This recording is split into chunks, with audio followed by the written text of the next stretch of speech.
Papuasinis pelėdinis lėlys atrodo kaip sausas lapas, lengvabūdiškai parpentis dienos vidury. Nubudęs filipininis lapapilvis apsimeta žaliu lapu. Drugys Europija metikuliodina vos suglaudęs sparnus pavirsta susisukusiu pernykščiu lapu. Venesuelinė Amazonė pritupia ant šakos ir apsimeta žaliu lapu. Surinamo raguotojų varlė drybso miško paklotėje tykodama grobio, vaizduoja nusibaigusi lapą. Maldininkas Horadodis Rombikolis apsimeta vėjo supuojamu žaliu lapu.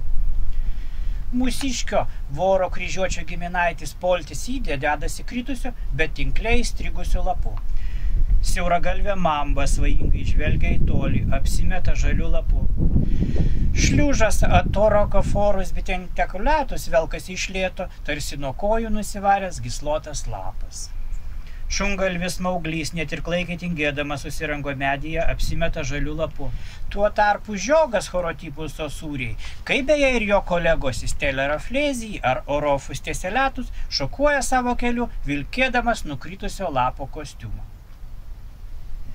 Žalioji kaliptomena šlamšia figas, apsimeta žaliu lapu. Kai kurios nykštukinių chameleonų rūšis, pavyzdžiui, Brukezija nana, iki šių dienų sėkmingai slapstėsi tarp nugeibusių lapų, bet galiausiai mokslinčiai užtiko ir jas. Straubliuočių būrio vabzdys Fanta akutas staptelė, apsimeta žaliu lapu.